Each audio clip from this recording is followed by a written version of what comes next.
सुप्रभात मेरे प्यारे दोस्तों। चलिए, आज दिनांक 31 दिसंबर 2022 और इस साल का अंतिम दिन है। तो आज की करंट अफेयर को फटाफट देखते हैं कि क्या कुछ खास करंट अफेयर एग्जाम ओरिएंटेड बन सकते हैं। दुनिया का हर शौक पाला नहीं जाता, कांच के खिलौनों को उछाला नहीं जाता, मेहनत करने से मुश्किलें हो जाती है आसान। मेहनत करने से मुश्किलें हो जाती है आसान, क्योंकि हर काम तकदीर पर टाला नहीं जाता। तो नए साल की आपको अग्रिम बधाई, ढेर सारी शुभकामनाएं आपको और आपके परिवार को। चलिए, आज की करंट अफेयर को फटाफट डिस्कस करते हैं और अच्छा लगे तो लाइक सब्सक्राइब चैनल को जरूर करें, शेयर भी करें। ज्ञान बांटने से ज्ञान बढ़ता है। तो हम पहले कुछ प्रमुख खोज और खोजकर्ता का नाम देखते हैं स्टैटिस्टिक्स में। इंसुलिन की खोज किसने किया था? रफ्ट बैटिंग ने किया था। इंसुलिन की खोज। ठीक है। जीवाणु की खोज किसने किया था? लुवेन हक ने किया था। क्लोरोक्वीन की खोज किसने किया था? रेबिन एंड हेंस एंडरसेन ने किया था। सल्फाडक्स की खोज किसने किया था? जी दोमाग ने किया था। विटामिन ए और विटामिन बी का खोज मैकुलन क्या है? तो विटामिन की खोज किसने किया था? मैकुलन ने।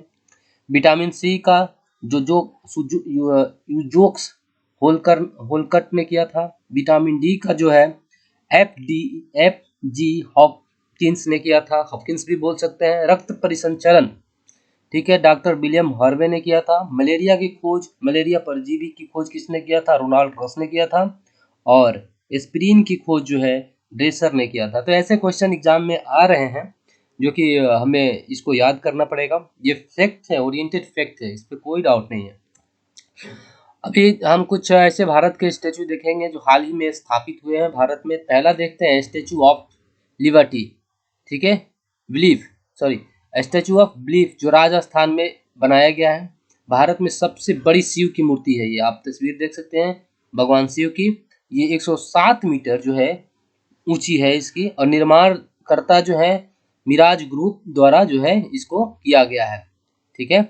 अगला आप देख सकते हैं स्टेचू ऑफ यूनिटी गुजरात में है, सरदार वल्लभ भाई पटेल की। 182 फीट मीटर ऊंची जो यह मूर्ति है।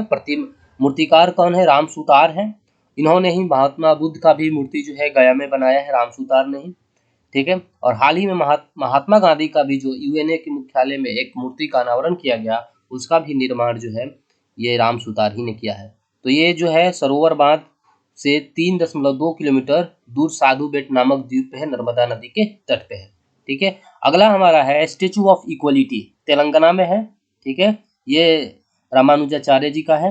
तो ये निर्माण जो है होयसल में किया गया है। होयसल में ये जो है 65.8 मीटर का ऊंचाई है, इसका ऊंचा है। और इसका जो हैदराबाद तेलंगाना में मूर्तिकार है आपका DNB प्रसाद, इसे याद रखेंगे आप। अगला है, ये आप देख सकते हैं श्यान मुद्रा में बुद्ध भगवान मूर्ति का इनका निर्माण जो है ये भगवान बुद्ध की मूर्ति है। 100 मीटर फीट जो है ऊंचाई है इसकी। मूर्तिकार है पिंटू पॉल, गया में बनाया गया है, बिहार के गया में। अगला है तथागत तत्सल, सिक्किम में ये मूर्ति बनाया गया है। भारत में भगवान बुद्ध की सबसे ऊंची मूर्ति ऊंचाई जो है 130 फीट है। दक्षिण सिक्किम में स्वांग में ये मूर्ति बनाई गई है, आप इसे याद रखेंगे। ठीक है, तथागत तत्सल।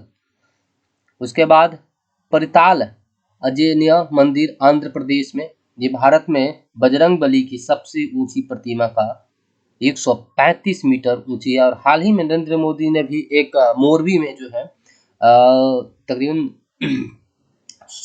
105 मीटर महावीर बली का जो है महाराज उनकी एक भगवान महावीर जी का जो है एक प्रतिमा का भी अनावरण किया है। ठीक है। और स्टेचू ऑफ नॉलेज ये महाराष्ट्र में बनाया गया है। बाबा भीमराव अम्बेडकर जी का है, डॉक्टर बाबा साहेब भीमराव अम्बेडकर का है। ये जो है स्टेचू ऑफ नॉलेज महाराष्ट्र में है। 13 अप्रैल 2022 को ये एक उनकी 31वीं जो है 131वीं जयंती मनाई गई, उस पर किया गया। और 70 फीट ये ऊंचा है और ये महाराष्ट्र में लातूर में है। तो ये कुछ खास तरह के जो इम्पोर्टेंट स्टेचू है उस पर हमने एक छोटा सा जो इम्पोर्टेंट की पॉइंट बन सकता है वो हमने देखा है। अगला कुछ नहर है और उनसे जोड़ने वाली जगह स्थान। सुनहर जो है सुपीरियर झील और ह्यूरन झील को ह्यूरॉन झील को जोड़ता है। सू नहर किसको जोड़ता है? सुपीरियर झील को ह्यूरॉन झील से जोड़ता है। स्वेज नहर जो है लाल सागर को भूमध्य सागर से जोड़ता है। कील नहर जो है उत्तरी सागर को बाल्टिक सागर में जोड़ता है। अल्बर्ट नहर जो है एंटवर्प वर्प लीग को जो है वेनेल्स से जोड़ता है। केपी नहर जो है आंध्र प्रदेश और तमिलनाडु को जोड़ता है। न्यू वाटर वे जो है उत्तरी सागर को रटरडम से जोड़ता है। और ईरी नहर जो है ईरी और मिशिगन झील को जोड़ता है। तो आप इसे याद रखेंगे। सू नहर किसको जोड़ता है? सुपीरियर झील ह्यूरॉन को, स्वेज नहर लाल सागर को भूमध्य सागर से, कील नहर जो उत्तरी सागर को बाल्टिक सागर से। इस तरह करके आप याद रखेंगे तो एग्जाम में इस तरह के क्वेश्चन आ रहे हैं। आगे हम देखते हैं भारत के प्रमुख शोध संस्थान कहाँ कहाँ है। तो भारतीय सर्वेक्षण संस्थान कहाँ है? हैदराबाद है। ठीक है, हैदराबाद है, सॉरी देहरादून है। भारतीय सर्वेक्षण संस्थान देहरादून है। और भारतीय पेट्रोलियम अनुसंधान भी देहरादून है। और देहरादून से ही प्रति 2 वर्ष पे भारतीय जो है वन रिपोर्ट प्रकाशित किया जाता है। 2021 का रिपोर्ट आया हुआ था। ठीक है, उसके बाद देखते हैं केंद्रीय वन निर्माण अनुसंधान कहाँ है? रुड़की में है। ठीक है, रुड़की में है। केंद्रीय चमड़ा अनुसंधान संस्थान चेन्नई में पड़ता है। ठीक है, भारतीय मौसम विज्ञान संस्थान नई दिल्ली में। राष्ट्रीय धातु विज्ञान प्रयोगशाला कहाँ है? जमशेदपुर में है। प्लाज्मा अनुसंधान संस्थान गांधीनगर में है। राष्ट्रीय गन्ना अनुसंधान लखनऊ में। राष्ट्रीय चावल अनुसंधान कटक उड़ीसा में है। National dairy research institute Karnal में है। ठीक है, और भारत जो है अभी आपको दूध उत्पादन में विश्व में प्रथम नंबर पे है। तो चलिए पहला करंट अफेयर क्वेश्चन देखते हैं। हमारा 31 दिसंबर 2022 जो आज करंट अफेयर जो हमने रहता है 68 बीपीएससी यूपीएससी एसएससी वगैरह जितने भी कम्पिटिटिव एग्जाम है सबके लिए उपयोगी है। तो दक्ष किस संस्थान द्वारा, दक्ष पोर्टल जो है एक दक्ष किस संस्थान द्वारा संचालित पेमेंट फ्रॉड को रिपोर्टिंग या मॉड्यूल है जो मतलब कि रोकने के लिए ये डेवलप किया गया है, मॉड्यूल है। तो ये जो है आपको भारतीय रिजर्व बैंक की द्वारा किया गया है। दक्ष जो है संचालित पेमेंट फ्रॉड रिपोर्टिंग मॉड्यूल है, तो भारतीय रिजर्व बैंक की बात किया जाए तो अभी शक्तिकांत दास जो है इसके अभी कार्यकारी अध्यक्ष हैं। ठीक है, 25वें नंबर के। और बात किया जाए आरबीआई के तो 1934 के एक्ट से 1 अप्रैल 1935 में इसकी स्थापना की गई थी। हेडक्वार्टर है इसका मुंबई में। ठीक है, तो आप इसे याद रखेंगे। और बात किया जाए सेबी का तो सेबी की जो है 1992 के एक्ट से 1988 में इसकी स्थापना की गई थी। ठीक है, इसका भी हेडक्वार्टर जो है आपको मुंबई में पड़ता है सेबी का। और अध्यक्ष जो है अजय त्यागी इस समय वर्तमान में है। नीति आयोग की बात किया जाए तो 1 जनवरी 2015 को इसकी स्थापना हुआ। और अध्यक्ष जो होते हैं प्रधानमंत्री होते हैं। वर्तमान में देखा जाए, वर्तमान में जो नीति आयोग के वाइस प्रेसिडेंट उपाध्यक्ष हैं सुमन बेरी है। और सीईओ जो है आपको परमेश्वर अय्यर है। तो ये आप नीति आयोग को याद रखेंगे। ठीक है, और भारतीय स्टेट बैंक की बात किया जाए तो इसकी स्थापना जो है 1955 में 1 जुलाई 1955 में की गई थी। और हेड क्वार्टर जो है नई दिल्ली में है, सॉरी हेड क्वार्टर मुंबई में ही है। स्टेट बैंक ऑफ इंडिया का भी हेड क्वार्टर मुंबई में ही है। और जो इसके अभी अध्यक्ष हैं दिनेश खाड़ा हैं। तो आप इसे याद रखेंगे। नीति आयोग का हेड क्वार्टर नई दिल्ली में है। तो ये पहला करंट अफेयर था हमारा। अगला क्वेश्चन देखते हैं, किस संस्थान को G20 साइंस वर्किंग ग्रुप का जो है सचिवालय नाम दिया गया है? तो आपको राइट आंसर होगा IISc बेंगलुरु को जो है ये आपको दिया गया है। ठीक है, भारत ने हाल ही में किस देश के साथ ECTA समझौता पर हस्ताक्षर किया है? तो सबसे पहले तो हमें ECTA जानना है, इकोनॉमिक कॉपरेशन ट्रेड एग्रीमेंट। ठीक है, इकोनॉमिक कॉपरेशन ट्रेड एग्रीमेंट ये जो है ऑस्ट्रेलिया के साथ किया गया है। ऑस्ट्रेलिया के जो प्रधानमंत्री अभी कौन है? अल्बनीज हैं। तो आप देख सकते हैं ECTA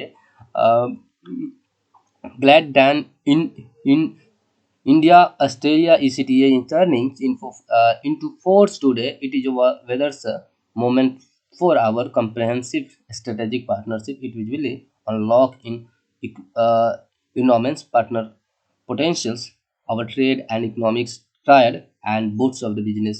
तो इसके लिए किया गया है, आपको ये याद रखना पड़ेगा ट्रेड एग्रीमेंट। तो आपको इसका फुल फॉर्म और किसके साथ किया गया है ये आपको रखना पड़ेगा। अंडर 18 महिला हॉकी कप हरियाणा ने किसे हराकर जीता है? अंडर 18 आप तस्वीरों में भी देख सकते हैं। तो इसे जो है आपको हरियाणा ने मध्य प्रदेश को हराकर जो है जीता है, ठीक है। और बात किया जाए मध्य प्रदेश का, तो इस बार का जो खेलो इंडिया गेम होगा वो मध्य प्रदेश में ही होगा। और अभी जो है मध्य प्रदेश में ही आपको मुख्यमंत्री जो है शिवराज सिंह चौहान है, ठीक है। आप देख सकते हैं 18वीं महिला हॉकी को जो है ये क्वालिफाई कर लिया है। और बात किया जाए तो 6 बॉक्सिंग चैंपियनशिप, राष्ट्रीय बॉक्सिंग चैंपियनशिप भी मध्य प्रदेश में ही हुआ है, ठीक है। चलिए अगला क्वेश्चन हमारा, राष्ट्रीय गोकुल मिशन की शुरुआत कब की गई थी? राष्ट्रीय गोकुल मिशन की शुरुआत कब की गई थी? तो आप देख सकते हैं 2014 में राइट आंसर हो जाएगा। तो किस लिए गोकुल, राष्ट्रीय गोकुल मिशन, इसका उद्देश्य था कि स्वदेशी नस्ल के जो गौवंश थी, गाय जो थी, उनका विकास करना, उनका संरक्षण करना के उद्देश्य से 2014 में शुरुआत किया गया था। गौवंश की उत्पादकता बढ़ाने के साथ साथ ग्रामीण क्षेत्र के किसानों और डेयरी क्षेत्र को लाभकारी दूध उपलब्ध कराने के लिए ये किया गया था। और आज विश्व में सबसे ज़्यादा दूध का प्रोडक्शन भारत करता है, कंज्यूमेशन करता है। 15 में स्टार्टअप इंडिया की शुरुआत, नीति आयोग आपको जो है जीएसटी की आई थी शुरुआत 2017 में किया था, 1 जुलाई 2017 को, ठीक है। और 2016 में जो है आपको उज्ज्वला योजना को स्टार्ट किया गया था आपको बलिया से, यूपी बलिया से। अगला है हमारा, हाल ही में गृह मंत्री जो है अमित शाह मेगा डेयरी का उद्घाटन किया है, कहाँ से? मेगा डेयरी का उद्घाटन कहाँ किया है? मांड्या से किया है। आप देख सकते हैं तस्वीर में फीता काट रहे हैं अन्य गृह मंत्री। और वहाँ के जो कर्नाटक के मुख्यमंत्री हैं आपको बसवराज बोम्मई, ये तस्वीर में वो भी हैं। तो ये उद्घाटन किया गया है, ठीक है, आप इसे याद रखेंगे। अगला क्वेश्चन है, राष्ट्रीय गंगा परिषद की जो है दूसरी बैठक किसके अध्यक्षता में की गई, कहाँ की गई थी? तो ये जो है आपको किसके अध्यक्षता में की गई? तो प्रधानमंत्री नरेंद्र मोदी जो है राष्ट्रीय गंगा परिषद के अध्यक्ष हैं, तो उन्हीं के नेतृत्व में हुआ है। और बात किया जाए कि ये जो पश्चिम बंगाल में इस बार हुआ है, ठीक है। और इसमें जो है आप देख सकते हैं, इसमें जितने राज्यों से गंगा गुजरती है, बिहार हो गया, यूपी हो गया, उत्तराखंड हो गया, ठीक है, पश्चिम बंगाल हो गया, तो ये इनके राज्य हैं। उसके बाद शहरी ग्रामीण मंत्रालय इसमें इन्वॉल्व है, जल मंत्रालय इन्वॉल्व है, ठीक है, वित्त मंत्रालय और आपका जो है विज्ञान मंत्रालय भी है। तो इन सब मंत्रालय के सहयोग से ये संपन्न हुआ है। आप देख सकते हैं इसमें बंगाल है, बिहार, झारखंड, उत्तर प्रदेश, उत्तराखंड शामिल है। अगला, नितिन मोहन का निधन हो गया, वो किस क्षेत्र से संबंधित? तो वो फिल्म जगत से थे, तो इसे आप याद रखेंगे। हाँ, भारतीय अंतरिक्ष का जनक किसे कहा जाता है? इनका पुण्यतिथि था, खबरों में थे, तो इन्हें आपको रिमेंबर करने के लिए ये चीज़ों को शामिल किया गया है कि विक्रम साराभाई को जो है उनकी पुण्यतिथि पर ये इनको पद्मश्री 1966 में और पद्म विभूषण 1972 इन्हीं के नाम पर, जो आंध्र प्रदेश के श्रीहरिकोटा में विक्रम साराभाई अंतरिक्ष केंद्र का नाम रखा गया है। जो प्रथम आर्यभट्ट 75 में जो लॉन्च हुआ था उसमें इनकी अहम भूमिका रही थी।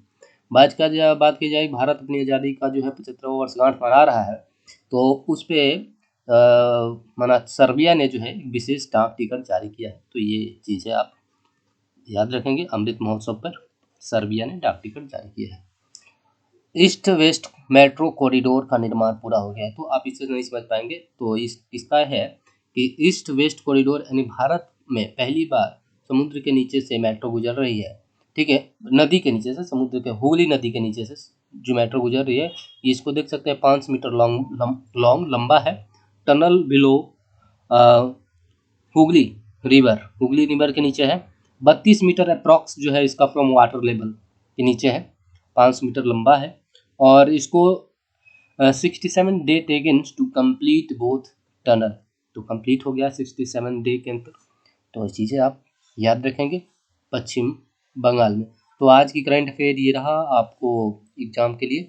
और ये एक चीज़ और, कल प्रधानमंत्री नरेंद्र मोदी ने जो है वंदे भारत एक्सप्रेस का भी परियोजना का जो है शुरुआत किया है, हरिजंटी हावड़ा से न्यू जलपाईगुड़ी। तो ये 7वीं वंदे भारत एक्सप्रेस है। पहली वंदे भारत एक्सप्रेस की बात की जाए तो वो जो है आपको वाराणसी से नई दिल्ली के बीच चली थी, वो पहला थी और ये अभी 7वां है। भारत सरकार ने हाल ही में जो है अभी घोषणा किया था बजट में कि भारत जो है 475 वंदे भारत रेल चलाएगा। ठीक है, तो इसे आप याद रखेंगे। तो और हाल ही में कल भी मैंने कवर किया था इन चीज़ को भी और कुछ चीज़ों को भी, तो मैं फिर से इसको रिवीजन करने के तौर पर आपको समझ करता हूँ कि ब्राज़ील के महान फुटबॉलर हैं पेले। ठीक है, पेले का जो है निधन हो गया है, तो इनको फुटबॉल का जादूगर कहा जाता था। इन्होंने अपने दम पर जो है 3 बार ब्राज़ील को जो है फुटबॉल के विश्व विजेता बनाने में महत्वपूर्ण योगदान दिया है। तो उनकी जो है 82 वर्ष के निधन में मृत्यु हो गई है। तो ये आज का करंट अफेयर रहा। आप सभी को कैसा लगा आप कमेंट ज़रूर करें, सब्सक्राइब ज़रूर करें और ज्ञान बांटने से ज्ञान बढ़ता है, तो शेयर करने में कंजूसी ना करें। ठीक है, चलिए आप सभी को नए वर्ष की ढेर सारी शुभकामनाएं। अगेन आपका दिन शुभ हो।